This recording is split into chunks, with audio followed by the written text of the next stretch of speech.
Is it a sin to drink wine?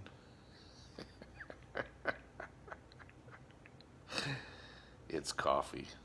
But yes, I do sin. I drink wine. Speaking of wine, new wine, new wine. I'm getting a lot of downloads, epiphanies this morning from Scripture. I love reading the Bible in the morning, if you didn't know that already. But I'm reading, I'm trying to talk quiet because I don't want to wake up my wife. I'm reading Genesis 22, and I'm just going to tell you something that's so cool. The trip that Abraham and Isaac took up into the mountain is quite literally a depiction of the formation of new law. Now, I know that this is a theme that I keep bringing up, that this whole book is about developing our laws and regenerating our laws. But the symbology, with it being Abraham and Isaac, going up to the mountain, and him making a covenant with Abimelech before that. Abimelech, by the way, is, if you look at the word the name Abimelech, you get both Cain and Abel. And I think you can even get Lamech out of that, which is very interesting. Cain, Abel, and Lamech. Lamech was the guy that said, if Cain was forgiven 7 times or revenged 7 times, then Lamech will be avenged 70 times 7. And that's a foreshadow of the covenant with Christ, which is grace. It means grace. So you can follow this. You can follow this. Don't say, Dave, you're talking over my head. You got to unpack it. Now, don't feel dumb, because I've been reading this book critically for, I say 10,000 hours. Okay, that's really a gross understatement.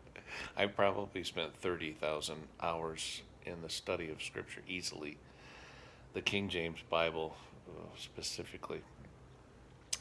But in the 22nd chapter, you have this whole progression of events.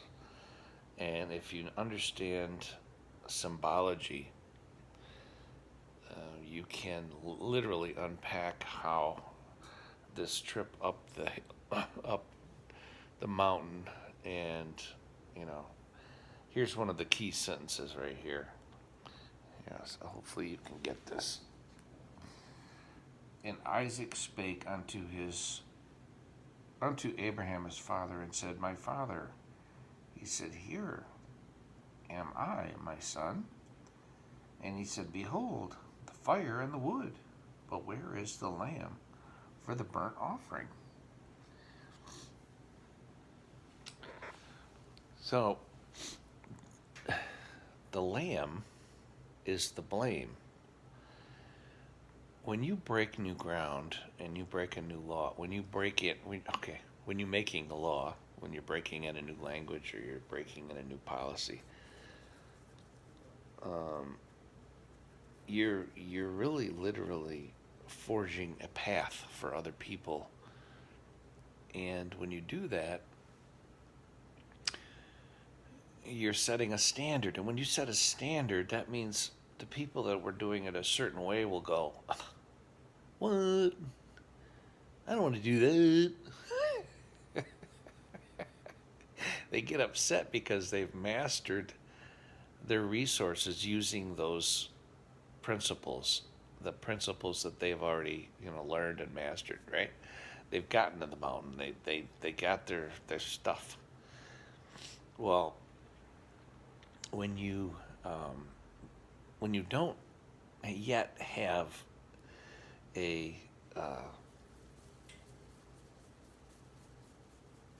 an understanding of how that works, you appear to be stupid, right? In our prideful way, we like, well, you're dumb, you don't get that. It's quick. We're all quick to judge and say, oh, that guy doesn't know what he's doing.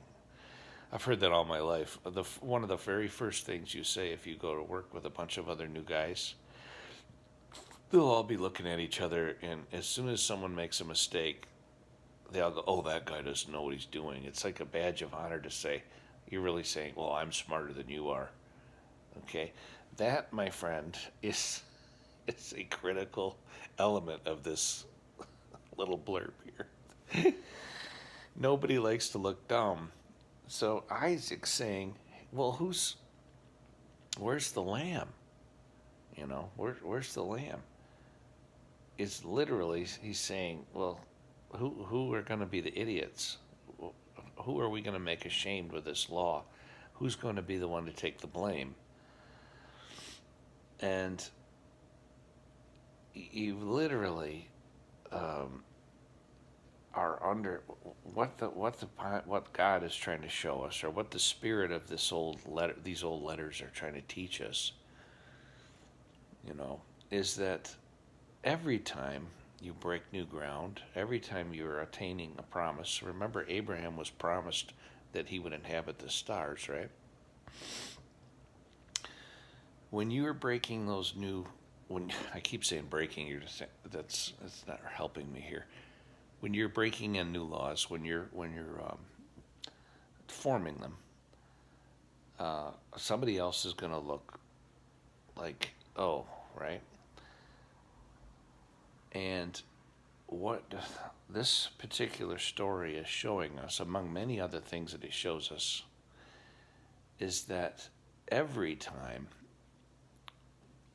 we daily think of a new idea and we take on the challenge of bringing it forward for others,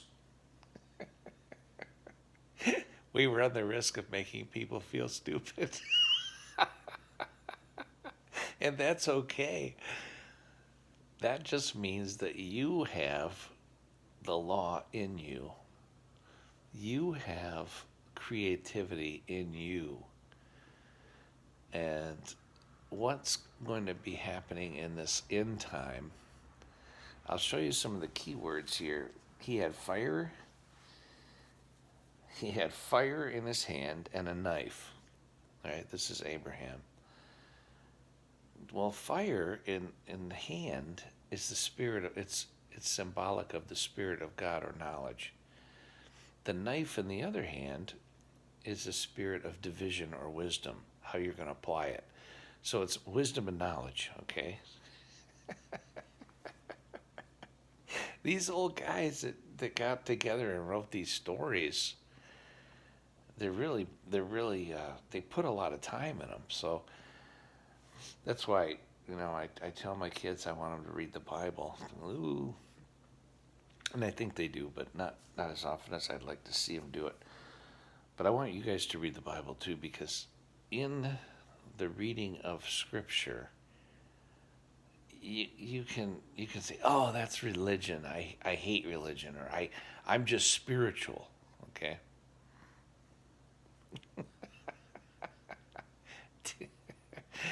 Every word that you read, whether it's a book that's not scriptural or whatever it is, look what it has in common. You see those black letters? See them? Just look at any letter. Look at that letter right there, clave, C-L-A-V-E. Actually looks like Dave, doesn't it?